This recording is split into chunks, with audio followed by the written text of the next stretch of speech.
자, 뭐 정말 이 관심을 많이 모았던 한강벨트. 한강벨트는 총 의석수가 11개. 그런데 보시죠.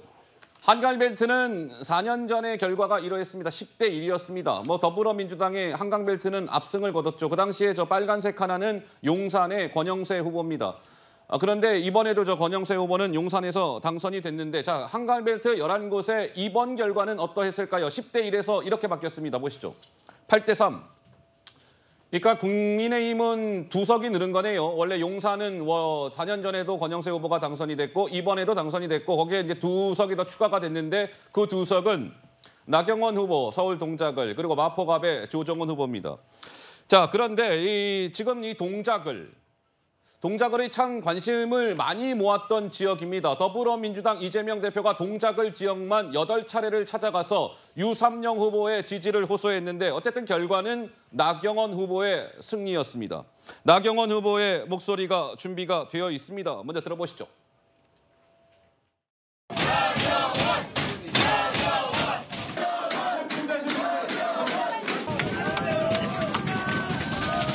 먼저 저에게 이런 승리의 기쁨을 안겨주신 동작 주민 여러분들께 진심으로 감사드립니다. 출구조사 보고 다들 아까 어디 갔다 왔다 그러는데요. 용궁 갔다 왔습니다.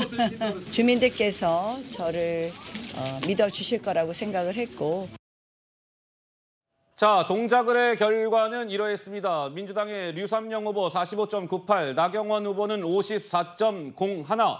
그래서 이제 4년 만에 국회에 재입성을 하게 됐고 나경원 의원은 5선 고지에 오르게 됐습니다. 박성민 최고는 어떻습니까? 이 동작을이 관심이 많았던 지역인데 결과가 저렇게 나온 이유랄까요? 그건 좀 어떻게 보고 계십니까? 사실 뭐 이제 유권자분들의 선택이 뭐 단 한 가지 이유만으로 이루어지지는 않았겠죠. 근데 어쨌든 뭐 나경원 의원이 그동안 정치적으로 쌓아온 그 무게, 입지, 인지도 이런 것들이 있고 이제 아무래도 류삼영 후보 같은 경우에는 경찰국 이슈 때 굉장히 얼굴을 많이 알리긴 했지만 그동안 정치를 하지 않았던 후보였기 때문에 이런 부분에서 뭐 유권자분들의 고민이 좀 있지 않았을까라는 예상은 해보는데요. 뭐 사실 특정한 이유로 단언할 수는 없는 것 같습니다. 하지만 개인적으로 좀 아쉬운 건 저 지역이 보수의 텃밭 같은 곳이었지만 지난 총선에서는 그래도 민주당이 석권했던 지역이었고 그리고 이번에도 재탈환을 막기 위해서 그러니까 보수당이 가져가는 것을 막기 위해서 정말 전략적으로 인재를 배치한 곳이었고 류삼영 후보도 너무 훌륭하게 싸워주셨는데 이 부분에서 좀 좋지 않은 결과를 받아들이게 되어서 개인적으로는 뭐 이유를 분석하고 근거를 뭐 분석하고 그런 마음이 들기 이전에 당인으로서 좀 아쉬운 마음이 큰 것 같습니다. 자, 45.98, 54.01. 저 동작을 지역도 어제 개표가 진행될 때 약간 이제 엎치락 뒤치락했던 지역인데 결론은 어쨌든 나경원 후보의 승리였습니다. 이 한강벨트 11곳 가운데 동작을 못지않게 관심을 모았던 지역은 어딜까요? 광진을입니다. 서울 광진을. 고민정 민주당 후보와 국민의힘 오신환 후보가 경쟁을 벌였는데 결론은 고민정 후보의 승리. 고민정 후보는 재선 의원 고지에 오르게 됐습니다. 목소리 하나 들어보시죠. 4년 전보다는 조금 일찍 잠재워 드릴 수 있어서 다행이라는 생각도 들고 어쨌든 굉장히 어려운 선거였습니다. 한강벨트 동쪽을 사수했구나 하는 안도감도 좀 들고요. 그래서 광진 주민 여러분께 진심으로 감사의 말씀 드리겠고요.